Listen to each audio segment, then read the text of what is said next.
Değerli dava arkadaşlarım, aziz Müslüman Türk milleti, kıymetli basın mensupları, Yüce Allah'ın selamı üzerinize olsun. Bugün burada aileni ve neslini koru, sapkınlığa dur de sloganıyla başlatmış olduğumuz imza kampanyası için bir araya gelmiş bulunmaktayız. Bakınız, milli ve manevi değerlerimiz, inanç sistemimiz, ahlaki normlarımız, tarihimizin hiçbir evresinde içinden geçtiğimiz süreç kadar dejenerasyona uğramamış, bu denli tehdit edilip ayaklar altına alınmamıştır.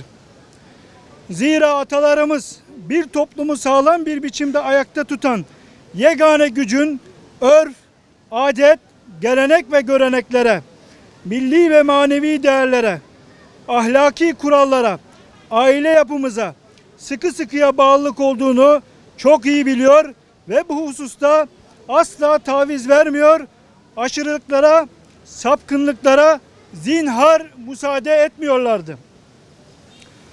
İçinde yaşadığımız çağın çılgın bir sel gibi getirdiği insanlığı adeta hudutsuz yaşamın zifiri karanlığında boğup yok etmeye yönelik hedonist hayat felsefesi maalesef ülkemizde de mayalanıp kendisine ciddi bir yer edinme yolundaki erozyonuna son hızla devam etmektedir. Gün geçmiyor ki toplumsal ahlakın topyekün çökmesine yönelik yeni bir hamleyle karşı karşıya kalmayalım.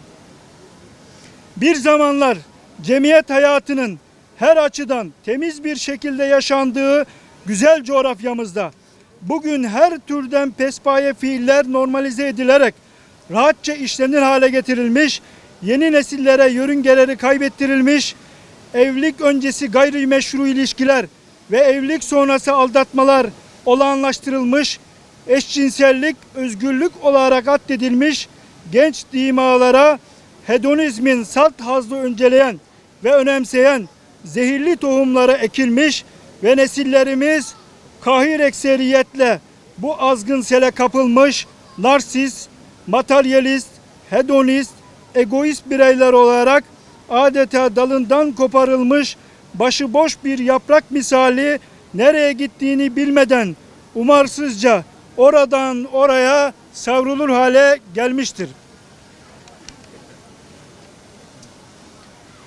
Bu hal böyleyken ve apaçık her şey ortadayken bu gidişata dur demeyen, en az bu gidişatı başımıza saranlar kadar sorumludur. Mesela toplumsal ahlakımıza, aile yapımıza aleni bir sabotaj olan LGBT örgütünün hiçbir ahlaki kalıba sığmayan rezaletlerine, sapkınlıklarına göz yummak nasıl bir akıl tutulmasıdır?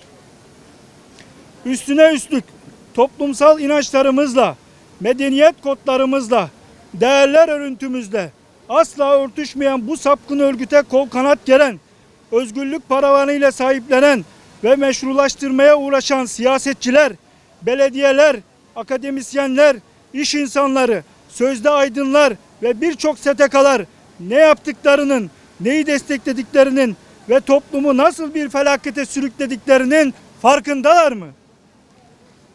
Bugün Müslüman olmayan bazı ülkeler dahi tehlikenin farkına vararak bu örgütün faaliyetlerini ülkelerinde yasakladılar. Örneğin Rusya'da, Macaristan'da, Gürcistan'da bu sapkın örgütün tüm aktiviteleri yasaklanmıştır.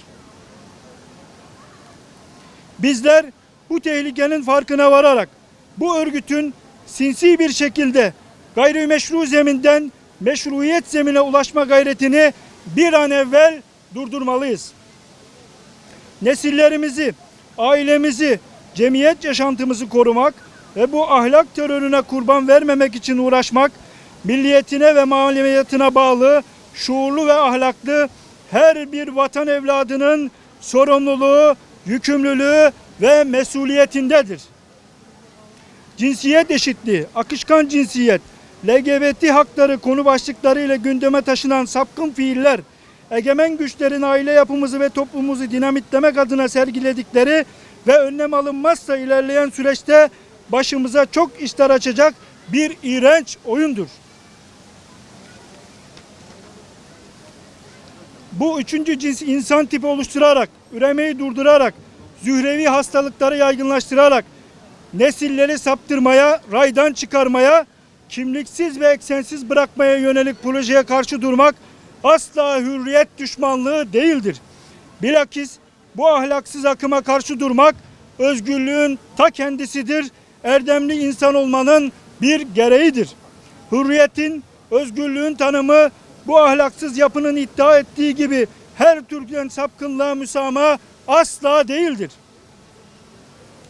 Hürriyet, evrensel ve toplumsal normlara, insan fıtratına, vicdanlara, ahlaki kurallara mugayir olmayan her düşüncenin, inancın, yaşam tarzının bir başkasının hududunu ihlal etmeden yaşanabilmesi, ifade edilebilmesi demektir. Ahlaksızlık kesinlikle hürriyet değildir. Bu haseple milliyetine, mukaddesatına, kutsal değerlerine bağlı vatan evlatlarıyla birlikte bu ahlaksızlığı normalleştirmeye çalışarak toplum hayatımızı, aile yapımızı, yeni nesillerimizi dinamitlemeye çalışan örgütle ve yardakçılarıyla bu örgüte özgürlük maskesi altında kol kanat gerenlerle mücadelemizden asla vazgeçmeyecek, kirli emellerini gerçekleştirmelerine biiznillah izin vermeyeceğiz. Çünkü çok iyi biliyoruz ki ahlaki çöken bir millet çözülmeye, yok olmaya, tarihten silinmeye mahkum olur. Dolayısıyla sapkın LGBT örgütünün tüm faaliyetlerinin yasaklanması ve ceza kapsamına alınması için imza kampanyası başlatmış bulunmaktayız. İmza kampanyamız tüm yurt genelinde bir ay boyunca devam edecektir. Niyet hayır, akıbet hayır olun inşallah.